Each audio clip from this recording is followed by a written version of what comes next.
When I was 15, my parents kicked me out so my older sister could have her own bedroom. When I asked them where I should go, Mom grinned. Figure it out, darky. That was 7 months ago. Today, they're both begging for forgiveness. My dad is black and my mom is white. I look really black while my older sister Kate looks more white. This one feature has affected my entire life. You see, despite my dad being black, he has extreme colorism against black people, while my mom is just straight up racist. To her, my dad is the only exception. Me and Kate are only 2 years apart, but growing up, our experiences were very different. Every birthday of hers was celebrated, not only with a cake, but also huge birthday blowouts every day for her entire birth week. Meanwhile, my birthday was just another day in the year. However, instead of soaking up all the attention and hating me as much as our parents did, Kate would always be kind to me when they weren't looking. On my 9th birthday, Kate knew our parents wouldn't do anything for me, so she asked them if she could celebrate her birthday on my day. Of course, they said yes, and when the day came, she let me choose who to invite. When it was time for the cake, Kate distracted my parents and brought them into another room so everyone could sing happy birthday for me. It was one of the happiest days of my life. Another time, when we got our report cards and she got all C's while I got B's, she knew my parents would likely wail on me for not getting A's. So while they were reading my report card, she begged them not to hurt me, because she didn't like violence. So they ended up just pinching me a few times. So even though my parents basically saw me as a cotton picker, as they called me,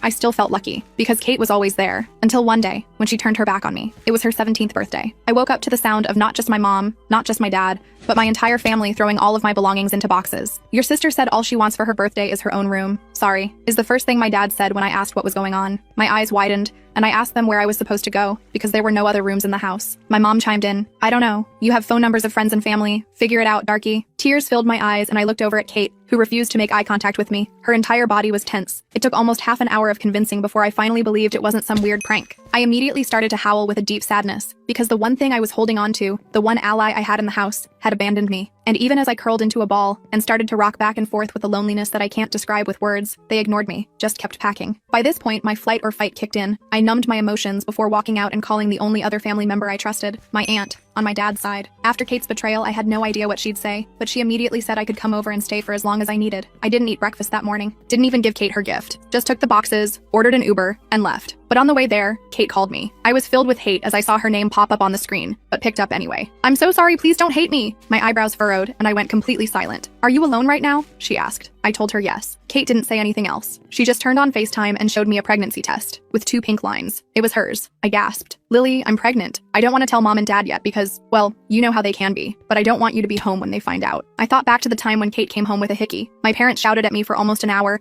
telling me how bad of an influence I was, how it was all my fault. So I understood. Kate, what can I do to help? I asked. She told me to ask for her help from our Aunt Bonnie. Suddenly, I could hear my parents walking up the stairs singing happy birthday, so I hung up. My mind was spinning. A part of me was relieved that Kate was still my best friend, but mostly, I was just worried, very worried. And when I got to my Aunt Bonnie's, my stomach twisted into a pretzel knot because she opened the door, gave me a huge smile, and hugged me super tight. I'm so happy you visited. I never told her what had happened, and clearly my parents didn't either. We were in the middle of polite, introductory small talk when I just blurted it out. My parents are racist and my sister is pregnant. The second I said it, she laughed, thinking it was some sort of joke. And that's when I started bawling my eyes out. By this point, we had already taken in the boxes, so we went inside and she listened while I talked. I made her promise not to tell my parents, and she swore she wouldn't. The next hour consisted of me completely unloading everything. The racism, the favoritism, getting kicked out. She promised I would be safe with her, and held me while I cried myself to sleep. I didn't know it at the time, but Aunt Bonnie was about to make my parents pay. Me and Kate's lives were about to change forever. When I woke up the next morning on Aunt Bonnie's couch, I had that brief moment of confusion where I didn't know where I was. Then it all came rushing back. Getting kicked out, Kate's pregnancy, everything. My eyes felt swollen from crying, and my back hurt from sleeping in a weird position. I checked my phone. 3 missed calls from Kate, but nothing from my parents. Not surprising, but it still stung. I could hear Aunt Bonnie in the kitchen making breakfast. The smell of bacon and eggs filled the apartment. My stomach growled loudly. I hadn't eaten since lunch the day before. Good morning, sleepyhead, Aunt Bonnie said when I shuffled into the kitchen. She looked like she'd been up for hours already. I made you some breakfast. Eat up. We've got a lot to talk about. I sat down at her small kitchen table and started eating. The food was amazing. Or maybe I was just starving. Either way, I practically inhaled it while Aunt Bonnie sat across from me, sipping her coffee. I've been thinking about everything you told me, she said after I'd eaten about half my plate. And I need to ask you something important. Has your dad ever hit you? I almost choked on my orange juice. Nobody had ever asked me that directly before. Not like, punched me or anything, I mumbled. Just some slaps, pinches, that kind of stuff. Aunt Bonnie's face darkened. That's still abuse, Lily. And the emotional stuff, the way they treat you differently from Kate, that's abuse too. I just stared at my plate. When someone actually says it out loud like that, it hits different. I'd always known something was wrong with how my parents treated me, but hearing someone call it abuse made me feel both validated and weirdly ashamed. I'm calling your parents after breakfast, she continued. First, to tell them you're staying with me for now. Second, to let them know I'm aware of how they've been treating you. My heart started racing. But what about Kate? If you tell them you know everything, they'll realize I told you about the pregnancy. I won't mention the pregnancy, Aunt Bonnie assured me. That's Kate's news to share when she's ready. But the rest, they need to hear it. After breakfast, I called Kate back while Aunt Bonnie cleaned up. Kate answered immediately. sounding stressed out of her mind. Are you okay? Where are you? Did Aunt Bonnie let you stay? The questions came rapid fire. I told her I was fine and staying at Aunt Bonnie's place. She sounded relieved, but still anxious.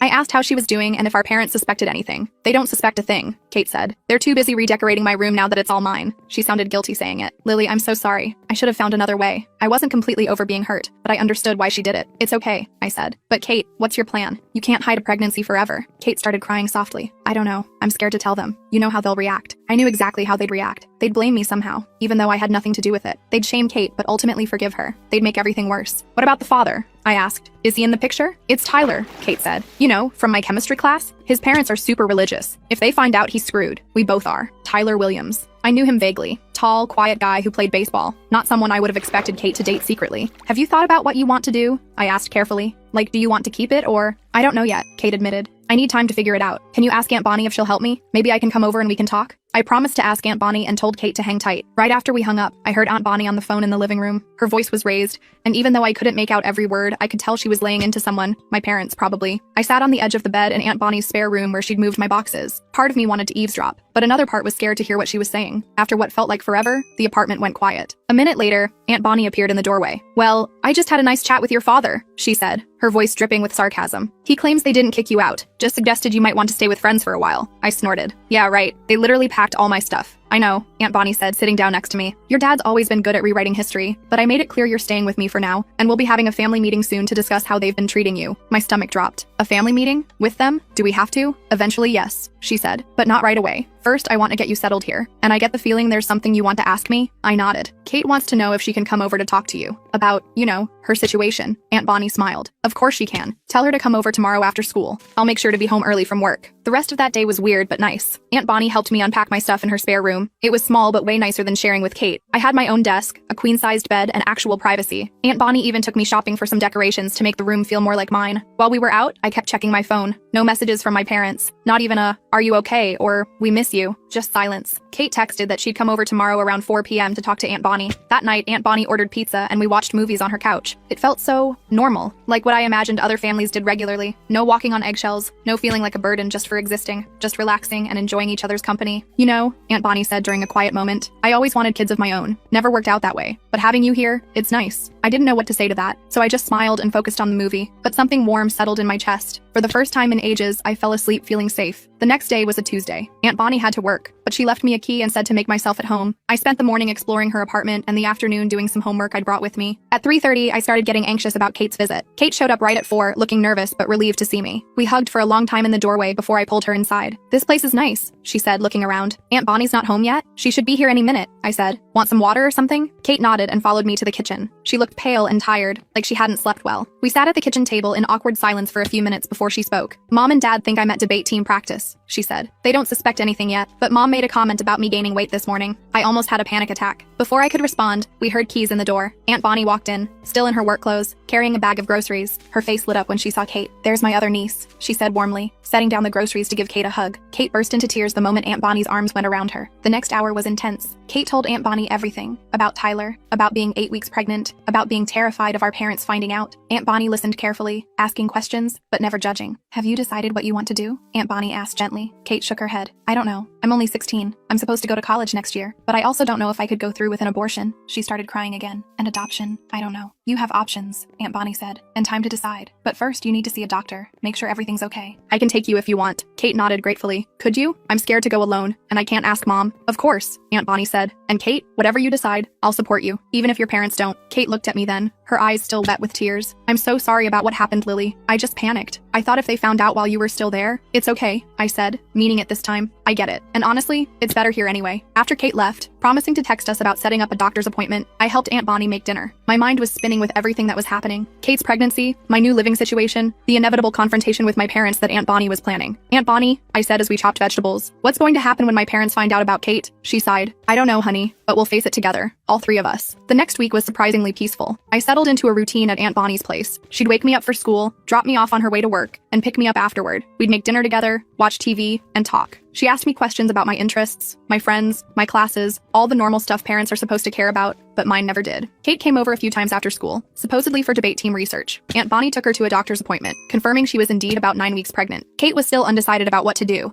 but at least now she was getting proper prenatal care in the meantime. My parents? Radio silence. Not a single call or text asking how I was. Kate said they barely mentioned me at home, like I'd just ceased to exist. It hurt, but it also confirmed what I'd always suspected. They didn't really love me the way parents are supposed to love their kids. Then on Friday evening, everything blew up. Kate called me in a panic. Mom found my prenatal vitamins, she said, her voice shaking. She put it together with me gaining weight. She knows Lily. She knows I'm pregnant. My heart sank. What happened? What did she say? She went ballistic. Kate sobbed, started screaming about how I'd ruined my life, how no decent college would accept me now, how I'd brought shame on the family. Dad came home in the middle of it and lost his mind too. I put Kate on speaker so Aunt Bonnie could hear. Are you safe? Aunt Bonnie asked immediately. I'm in my room with the door locked, Kate said. But they keep pounding on the door, demanding I come out and face the consequences of my actions. I'm scared. Aunt Bonnie grabbed her car keys. We're coming to get you. Pack a bag with essentials. You can stay here too. The drive to my parents' house was tense. Aunt Bonnie drove like a woman on a mission, her knuckles white on the steering wheel. I sat in the passenger seat, texting Kate updates on our location. She wasn't responding anymore, which made my anxiety spike. When we pulled up to the house, I felt sick to my stomach. I hadn't been back since the day they kicked me out. The porch light was on, and both my parents' cars were in the driveway. Stay in the car, Aunt Bonnie instructed as she put the car in park. No way, I protested. Kate's my sister. I'm coming with you. Aunt Bonnie looked like she wanted to argue, but nodded instead. We walked up to the front door together, and she rang the doorbell. The sound of shouting from inside immediately stopped. A moment later, my dad yanked the door open. His expression changed rapidly from anger to surprise to a forced smile when he saw Aunt Bonnie. Bonnie, what a surprise, he said, completely ignoring my existence beside her. What brings you by so late? Cut the crap, Marcus, Aunt Bonnie said coldly. We're here for Kate. She called us. My mom appeared behind him, her face blotchy from crying or yelling or both. This is a family matter, Bonnie. You shouldn't be involved. I am family, Aunt Bonnie shot back. And so is Lily, though you seem to have forgotten that. Where's Kate? In her room, having a teenage tantrum, my dad said dismissively. She can come out when she's ready to discuss her options rationally. The way he said options made my skin crawl. I knew exactly what option he thought was rational. Let me go get her, I said, already moving toward the stairs. My mom tried to block my path. You don't live here anymore, Lily. You can't just move, Aunt Bonnie said, her voice so authoritative that my mom actually stepped aside. I ran upstairs to Kate's room, my old room too, and knocked gently. Kate, it's me. Open up. The door cracked open, and Kate peeked out, her face streaked with tears. When she saw it was really me, she flung the door open and hugged me tight. Thank God you're here, she whispered. They've lost their minds. Dad says I have to get an abortion, or he'll throw me out. Mom keeps crying about what people at church will say. Pack your stuff, I told her. You're coming to stay with me and Aunt Bonnie. Kate nodded and quickly grabbed a duffel bag, shoving clothes and toiletries inside. I helped her pack, grabbing things she missed, her laptop charger, her favorite sweater, the stuffed bear she'd given me years ago that had somehow survived the purge of my belongings. When we came back downstairs with her bag, my parents were still arguing with Aunt Bonnie in the entryway. You can't just take her, my mom was saying. She's 16. She's still a minor. Watch me, Aunt Bonnie replied. Unless you want me to call Child Protective Services and report how you've treated both your daughters, I suggest you step aside. My dad's face turned an alarming shade of red. Is that a threat? You have no proof of anything. I have Lily's testimony, Aunt Bonnie said calmly. And now I have evidence of you trying to force Kate into a medical procedure against her will. Do you really want to test me on this, Marcus? My parents exchanged a look. For the first time in my life, I saw something like fear in their eyes. Kate can make her own decisions when she turns 18, my mom said, changing tactics. For now, she stays here where we can take care of her. Take care of her like you took care of me? I blurted out. By treating her like garbage if she doesn't do exactly what you want? My dad finally acknowledged my presence with a glare. You don't know what you're talking about. We've always provided for both of you. Providing food and shelter is the bare minimum. I shot back. You never loved me. And now that Kate's done something you don't approve of, you're treating her the same way. Kate stepped forward, clutching her bag. I'm going with Aunt Bonnie and Lily. I'll be back when you're ready to support me no matter what I decide about my baby. My mom started crying again, but it felt manipulative rather than genuine. Kate, please, think about your future. I am thinking about my future, Kate said firmly. And right now, it's not here. We walked out of the house together,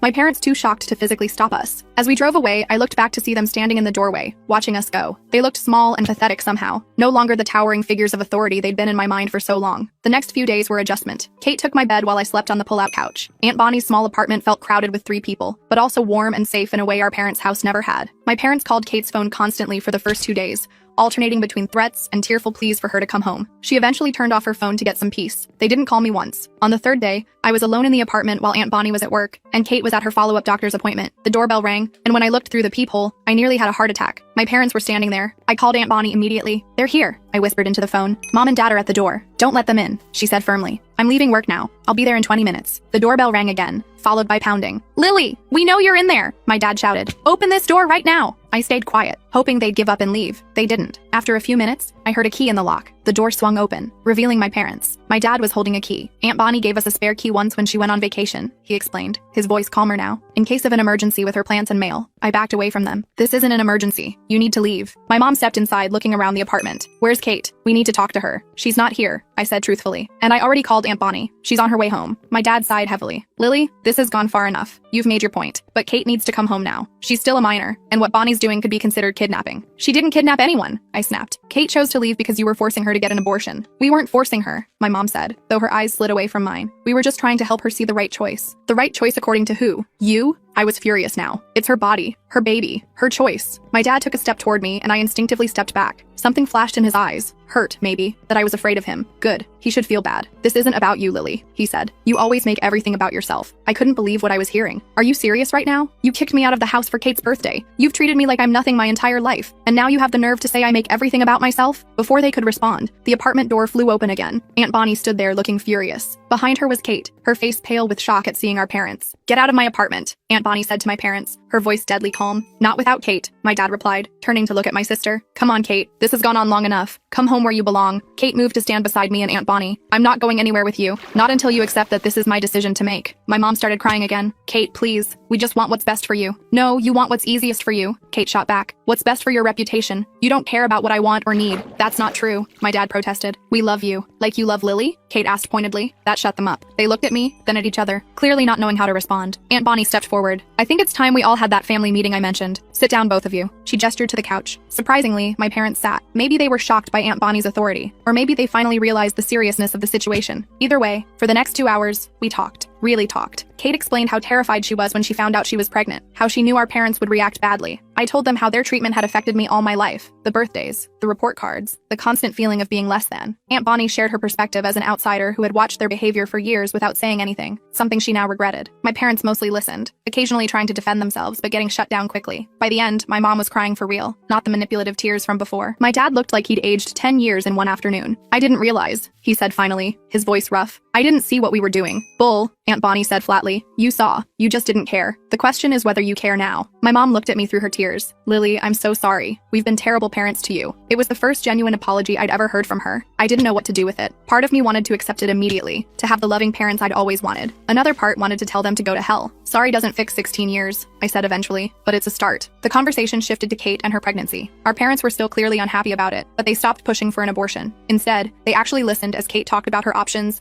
keeping the baby, adoption, or termination, and her fears about each choice. By the time they left, nothing was resolved, but something had shifted. They promised to respect whatever decision Kate made about her pregnancy. They invited both of us to come home, but also said they understood if we wanted to stay with Aunt Bonnie for now. As Aunt Bonnie closed the door behind them, the three of us collapsed onto the couch, emotionally exhausted. Do you think they meant it? Kate asked quietly. About supporting my decision? I don't know, Aunt Bonnie said honestly. People don't change overnight, but they might be starting to see the damage they've done. I wasn't convinced. One conversation, no matter how intense, couldn't undo a lifetime of behavior. But for the first time, I felt like maybe, just maybe, things could be different. That night, as I lay on the pull-out couch staring at the ceiling, I thought about everything that had happened. In less than 2 weeks, my entire life had been turned upside down. I'd lost my home, gained an ally in Aunt Bonnie, and somehow ended up in a strange new dynamic with my parents. Kate came out of the bedroom and sat at the edge of my makeshift bed. Can't sleep? I asked. She shook her head. Too much going on in here. She tapped her temple. Lily, do you think I should give them another chance? I sat up. That's your call. They're still our parents, for better or worse. I'm scared they'll go back to how they were before, she admitted. That they'll pressure me about the baby or treat you badly again. Probably, I said honestly. People don't change that easily. But now we have Aunt Bonnie, and we have each other. Kate smiled a little. We've always had each other. She paused, then added, I think I want to keep the baby. Is that crazy? I reached out and squeezed her hand. Not crazy. Scary. Sure, but you'll be an amazing mom. Better than ours at least, Kate said with a bitter laugh. As we sat there in the dark, I realized something important. No matter what happened with our parents, whether they truly changed or just pretended to, Kate and I would be okay. We had survived this far. We would keep surviving, together. The journey ahead would be complicated. Kate's pregnancy, my uncertain living situation, our fractured relationship with our parents. But for the first time, I felt like we weren't facing it alone. The next morning, I woke up with a weird sense of hope, mixed with doubt. Kate was curled up next to me on the pull-out couch, having fallen asleep there after our late-night talk. She looked peaceful for once, one hand resting protectively over her still flat stomach. I carefully got up without waking her,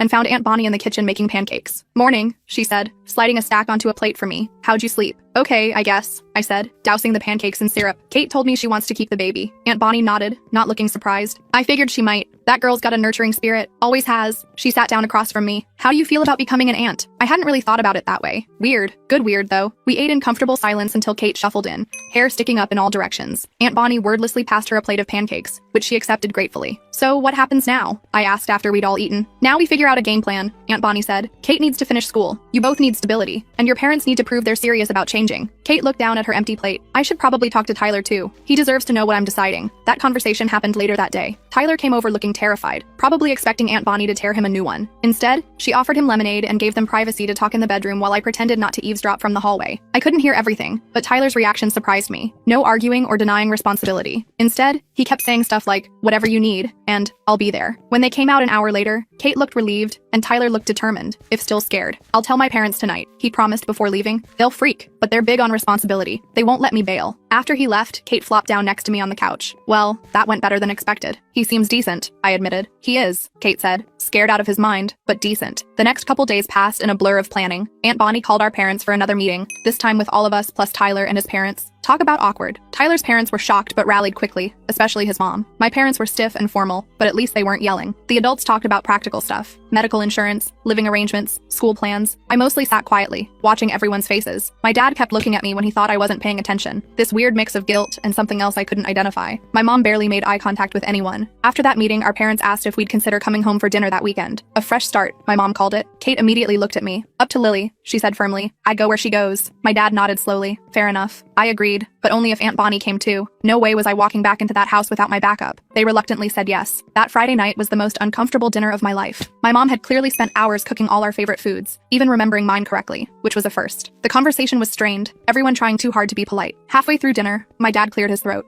"I've been doing some reading," he said awkwardly, "about colorism and how it affects children." He looked directly at me. "I never realized what I was doing to you, Lily. I'm not asking for forgiveness, just a chance to try to be better." I almost choked on my mashed potatoes. My dad, reading about colorism, admitting he was wrong? I didn't know what to say, so I just nodded. My mom jumped in next. "We've also found a family therapist," she said. "For all of us, if you girls are willing. We have a lot to work through." I looked at Kate, who raised her eyebrows like, "What do you think?" "Maybe," I said cautiously. "We'll think about it." After dinner, my dad awkwardly showed me my old room, except it wasn't my old room anymore. They'd completely redone it. New paint, new furniture, even a fancy desk for studying. It was nice. Way nicer than what I'd had before. "We thought, if you wanted to come back." He trailed off. "I don't know yet," I said honestly. "This is all happening really fast." He nodded. "I understand. The room's yours whenever you want it. No pressure." That night, back at Aunt Bonnie's, Kate and I stayed up late talking. She was torn about moving back home. On one hand, they were being surprisingly supportive about the baby now. On the other hand, we both knew how quickly they could flip. "What do you think?" she asked me. "Should we give them another chance?" I sighed. "I don't know. Part of me wants to believe they've changed. Another part is waiting for them to go back to normal." "Same," Kate admitted. "But I also feel bad about taking advantage of Aunt Bonnie. Her apartment's tiny for 3 people, let alone 4 once the baby comes." That was a good point. Aunt Bonnie had been amazing, but this wasn't a long-term solution. We decided to talk to Aunt Bonnie about it in the morning. When we brought it up over breakfast, she surprised us. "I've actually been thinking about this," she said. "I've been looking at 3-bedroom apartments. More space for all of us." "You want us to stay with you permanently?" Kate asked, sounding shocked. Aunt Bonnie shrugged. "If that's what you want. Or you could try going home, with the understanding that my door is always open if things don't work out." We talked it through for hours. By the end, we had a plan. Kate and I would move back home on a trial basis. We'd attend family therapy. We'd spend weekends with Aunt Bonnie. And at the first sign of our parents reverting to their old ways, we'd be out of there. Moving back was weird. My parents were trying so hard it was almost uncomfortable. My dad kept asking about my schoolwork and offering to help. My mom suddenly wanted to know about my friends and interests. They both fussed over Kate, making sure she ate properly and got enough rest. Family therapy was even weirder. Our therapist, Dr. Chen, didn't let anyone get away with anything. When my dad tried to downplay some of the things he'd done, she called him out immediately. When my mom cried about how hard it was for her,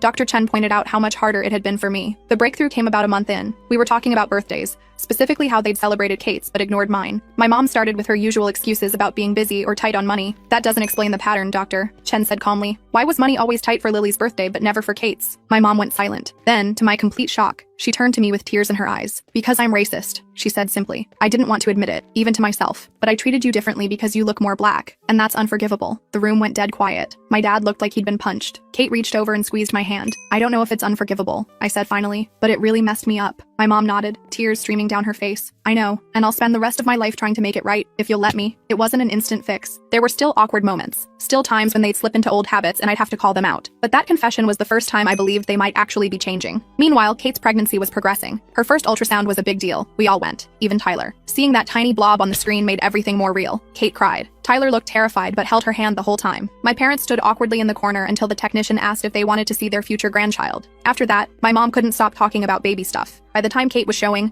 our family had fallen into a new routine. It wasn't perfect, but it was better. My parents were trying consistently. I was cautiously letting them back in. Kate was glowing despite the morning sickness and swollen ankles. We still spent every other weekend with Aunt Bonnie. Those weekends became my favorite. Just the three of us hanging out, watching movies, talking about everything and nothing. Aunt Bonnie never pressured us about our parents. She just listened and offered advice when asked. One Saturday at Aunt Bonnie's, Kate grabbed her stomach suddenly while we were watching TV. My heart nearly stopped until she laughed. "The baby's kicking!" she exclaimed. "Here, feel." She grabbed my hand and placed it on her rounded belly. Sure enough, I felt a little thump against my palm. It was the weirdest, coolest thing I'd ever experienced. "Hey in there," I said to Kate's stomach. "I'm your Aunt Lily. Can't wait to meet you." Kate smiled so big I thought her face might split. "I found out yesterday," she said. "It's a girl, a niece. I was going to have a niece." Something about that made everything more real. "Have you thought about names?" Aunt Bonnie asked. Kate nodded. "I like Bonnie Lily Williams." She looked at us shyly. "After my two favorite people." I didn't cry. I absolutely did not cry. Okay, maybe I cried a little. When we told our parents the baby's name, my mom actually hugged me. Not a stiff, formal hug, but a real one. "She'll be lucky to have you as her aunt," she said softly. The months flew by. Kate finished her first semester of community college with decent grades despite everything. Tyler got a part-time job and saved every penny for the baby. My parents converted their home office into a nursery, painting it yellow because Kate didn't want pink. Aunt Bonnie knitted enough baby blankets to survive a nuclear winter. I focused on school too, getting straight A's my senior year. When college acceptance letters started arriving, my parents were genuinely excited for me. They even threw me a small party when I got into my first choice, the first real celebration they'd ever given me. It felt good, if a little surreal. Kate's water broke 2 weeks early, right in the middle of my graduation ceremony. One minute I was walking across the stage to get my diploma, the next my dad was frantically waving from the audience. We rushed to the hospital, still in my cap and gown. The labor was long, 16 hours of Kate alternating between crying, screaming, and threatening to murder Tyler if he ever touched her again. We all took turns sitting with her, me, my parents, Tyler, his parents, Aunt Bonnie. By hour 15, we were all exhausted. But then, suddenly, it was happening. The doctor was telling Kate to push, and a few minutes later, a tiny crying human was placed on Kate's chest. Bonnie Lily Williams was 6 pounds, 7 ounces of perfect. She had Kate's nose, Tyler's chin, and skin a shade between theirs. My parents cried when they held her. So did Aunt Bonnie. So did I, if I'm being honest. That night, after everyone else had gone home or to the cafeteria, it was just me and Kate in the hospital room. Kate was dozing while I held baby Bonnie. "Hey there," I whispered to my niece. "You caused quite a stir. You know that? Changed everything." And she had. Looking at her tiny face, I realized how much had shifted in less than a year. Kate and I had gone from sisters surviving our parents to actual family. My parents had gone from people I feared and resented to people I was cautiously starting to trust. Aunt Bonnie had gone from a distant relative to one of the most important people in my life. None of it was perfect. My parents still slipped up sometimes. Family therapy was still a weekly necessity. Kate and Tyler were still figuring out co-parenting while finishing high school. I still had moments of doubt about forgiveness. But looking at baby Bonnie, I knew we'd figure it out. All of us. Together. As if sensing my thoughts, baby Bonnie opened her eyes and looked right at me. I swear she smiled, though the rational part of me knows newborns don't really smile. In that moment, I felt this fierce protectiveness wash over me. This little girl would never know what it felt like to be unwanted or unloved. She would grow up surrounded by people who adored her, including a mom, grandparents, and an aunt who had learned the hard way what family should be. "You're going to be fine," I whispered to her. "We all are."